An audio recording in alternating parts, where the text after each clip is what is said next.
चलिए बढ़ते हैं आगे। विदेश में पढ़ाई, सुनहरे भविष्य का सपना और उस सपने को पूरा करने के लिए पिता का कर्ज। लेकिन कनाडा से आई एक खबर ने पंजाब के एक परिवार की दुनिया उजाड़ दी।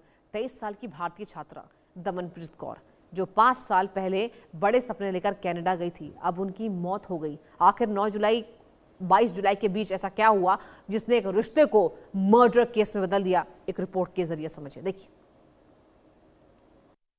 पंजाब के लुधियाना जिले के समराला की रहने वाली 23 वर्षीय दमनप्रीत कौर करीब 5 साल पहले स्टूडेंट वीजा पर कनाडा गई थी।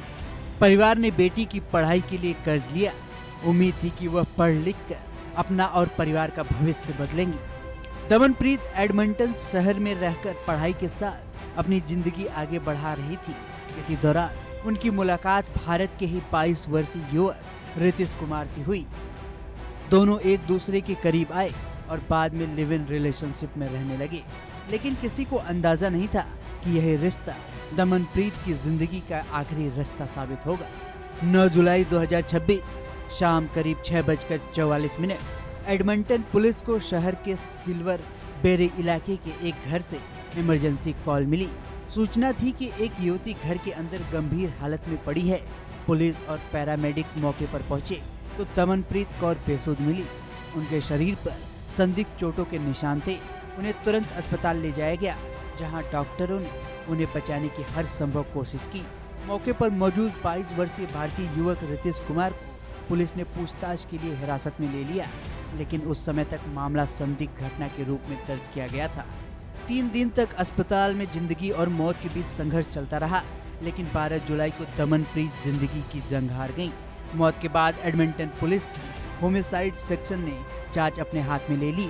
14 जुलाई को पोस्टमार्टम रिपोर्ट आई और इसी रिपोर्ट ने पूरे केस की दिशा बदल दी। फॉरेंसिक जांच में सामने आया दमनप्रीत की मौत किसी बीमारी या हादसे से नहीं, बल्कि गला घोटने से हुई थी। पोस्टमार्टम रिपोर्ट के बाद पुलिस ने इसे आधिकारिक तौर पर हत्या घोषित कर दिया। इसके बाद पुलिस ने घटनास्थल से जुटाए गए सबूत, फॉरेंसिक रिपोर्ट, मोबाइल रिकॉर्ड और दोनों के बीच रिश्ते से जुड़े पहलुओं की गहन जांच शुरू की। करीब 10 दिन की जांच के बाद 22 जुलाई को पुलिस ने रितेश कुमार को गिरफ्तार कर लिया। अगले दिन 23 जुलाई को उस पर जानबूझकर हत्या करने का आरोप लगाया गया।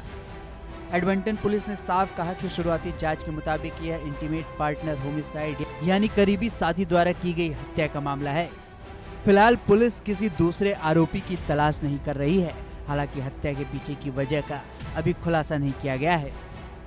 उधर पंजाब के समराला में दमनप्रीत का परिवार गहरे सदमे में है। परिजनों का कहना है कि बेटी को विदेश भेजने के लिए उन्होंने कर्ज लिया था। घर वालों को उम्मीद थी कि पढ़ाई पूरी करने के बाद दमनप्रीत परिवार का सहारा बनेगी, लेकिन अब वही परिवार उसकी पार्थिव देह का इंतजार कर रहा है। दमनप्रीत के शव को भारत लाने के लिए ऑनलाइन फंड रेजिंग अभियान भी शुरू किया गया है, क्योंकि परिवार आर्थिक स्थिति कमजोर होने के कारण कनाडा से पार्थिव शरीर भारत लाने में सक्षम नहीं है। जीवन के संघर्षों के बीच किसी के करीब जाना, किसी से प्रेम करना एक बिल्कुल सामान्य मानवीय अनुभव है, लेकिन जब वही रिश्ता हिंसा में बदल जाए और प्रेम करने वाला ही अपने साथी की जान ले ले, तब सिर्फ एक जिंदगी नहीं, कई जिंदगियां बिखर जाती हैं। अक्सर ऐसे मामलों में सवाल मृतक के चरित्र, उसके फैसलों या उसके रिश्तों पर उठाए जाते हैं।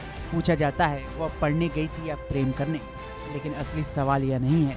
सच यह है कि पढ़ाई करने वाले, नौकरी करने वाले या विदेश में रहने वाले लोग भी रिश्ते बनाते हैं। यह जीवन का स्वाभाविक हिस्सा है।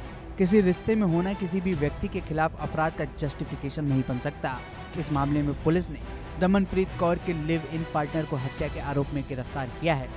अदालत में दोष सिद्ध होना अभी बाकी है, लेकिन यदि आरोप साबित होते हैं तो जिम्मेदारी उसी व्यक्ति की होगी जिसने कानून और इंसानियत दोनों की सीमाएं लांघी। फिलहाल सबकी नजर जांच पर है। सबसे बड़ा सवाल अब भी यही है, आखिर उस घर के भीतर ऐसा क्या हुआ जिसने एक युवा छात्रा की जिंदगी छीन ली और एक परिवार से उसकी बेटी हमेशा के लिए छीन ली। Bureau report, India news. और वक्त एक छोटे से ब्रेक का, कहीं मत जाइए, देखते रहिए इंडिया न्यूज लगातार।